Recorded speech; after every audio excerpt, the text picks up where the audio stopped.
नमस्कार। चलिए आज बात करते हैं मॉर्गन हाउसल की किताब दी साइकोलॉजी ऑफ मनी के बारे में।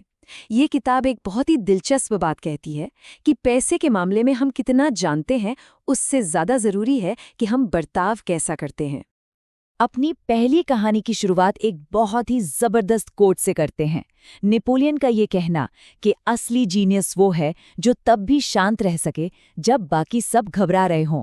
ये बात हमारी आज की चर्चा के लिए बिल्कुल परफेक्ट है।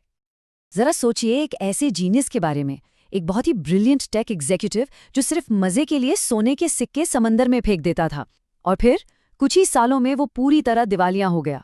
ये एक सच्ची कहानी है और ये हमें बहुत कुछ सिखाती है। तो एक तरफ वो जीनियस था और दूसरी तरफ एक चौकीदार, और इन दोनों की कहानी का जो फर्क है वो हैरान करने वाला है। यहीं से हमारा मेन टॉपिक निकल कर आता है। पैसे के खेल में दिमाग से ज्यादा बिहेवियर मायने रखता है। तो देखिए, स्क्रीन पर दो लोग हैं। एक तरफ रोनाल्ड रीड जो एक चौकीदार थे और दूसरी तरफ रिचर्ड फुस्कॉन, एक Harvard educated executive. Education, career, lifestyle, सब कुछ जमीन आसमान का फर्क।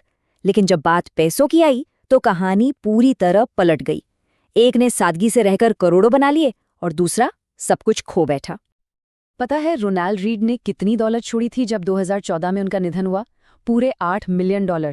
और उन्होंने इसका ज्यादातर हिस्सा अपने लोकल अस्पताल और लाइब्रेरी को दान कर दिया। तो सवाल उठता है कि ऐसा कैसे हुआ? इसका जवाब सीधा सा है। वित्तीय सफलता कोई रॉकेट साइंस नहीं है, ये एक सॉफ्ट स्किल है। मतलब क्या जानते हैं उससे ज्यादा जरूरी है कि कैसा व्यवहार करते हैं। और यहीं पर पूरा खेल मनोविज्ञान का है, ना कि सिर्फ किताबी ज्ञान का। चलिए अब किस्मत की भूमिका को समझते हैं। इसके ना दो पहलू होते हैं और अक्सर हम एक को देखकर दूसरे को नजरअंदाज कर देते हैं। ये नंबर देखिए, 1968 में किसी स्टूडेंट के लेक साइड स्कूल जाने की संभावना बस इतनी ही थी और ये दुनिया का वो इकलौता स्कूल था जिसके पास उस वक्त एक कंप्यूटर था। वही कंप्यूटर जिसने बिल गेट्स को उनकी शुरुआत दी।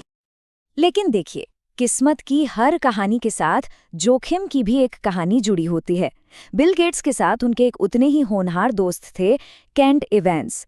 वो भी माइक्रोसॉफ्ट का हिस्सा बन सकते थे, लेकिन हाई स्कूल खत्म होने से पहले ही एक हादसे में उनकी जान चली गई। तो किस्मत और जोखिम ये एक ही सिक्के के दो पहलू हैं। हम सिर्फ एक में यकीन और दूसरे को नज़रअंदाज नहीं कर सकते। इसका मतलब ये है कि कोई भी वित्तीय नतीजा न तो पूरी तरह हमारी मेहनत का फल होता है और न ही पूरी तरह हमारी नाकामी। तो फिर अगला सवाल ये उठता है कि पैसा कमाना और पैसे को बनाए रखना, इन दोनों के लिए अलग अलग सोच की जरूरत क्यों होती है?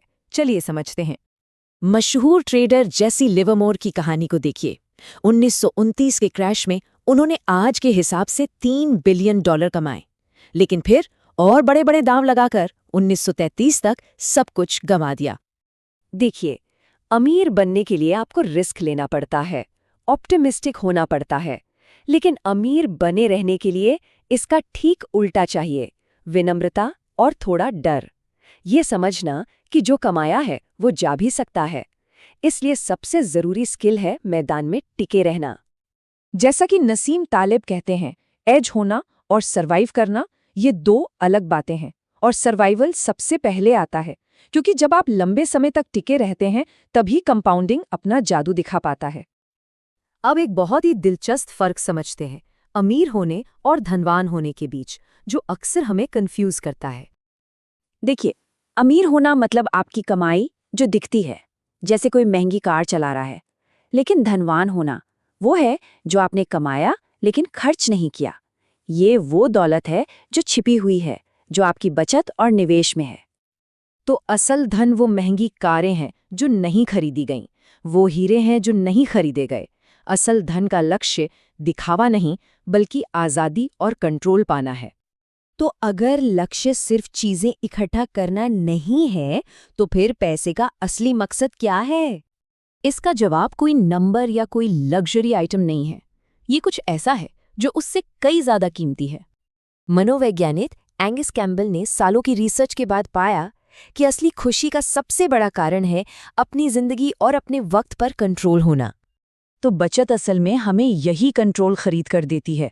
थोड़ी बचत का मतलब है कि बीमार पड़ने पर पैसों की चिंता ना हो, और ज्यादा बचत का मतलब है कि उस नौकरी को चुनने की आज़ादी जिसमें भले ही सैलरी कम हो पर सुकून ज्यादा हो। यही वो सबसे बड़ा डिविडेंड है जो पैसा दे सकता है। जब 1000 बुजुर्ग लोगों से पूछा गया कि खुशी का राज क्या है, तो किसी एक ने भी ये नहीं कहा कि खूब मेहनत करके पैसा कमाओ और चीजें खरीदो। सबने अच्छी दोस्ती और परिवार के साथ बिताए गए समय को ज्यादा अहमियत दी। तो ये सब हमें एक आखिरी और बहुत ज़रूरी सवाल पर लाकर खड़ा कर देता है। किसी के पास जो पैसा है, वो उसे क्या डिविडेंड दे रहा है? क्या वो सिर्फ ज़्यादा सामान खरीद कर दे रहा है, या फिर ज़िंदगी पर ज़्यादा कंट्रोल?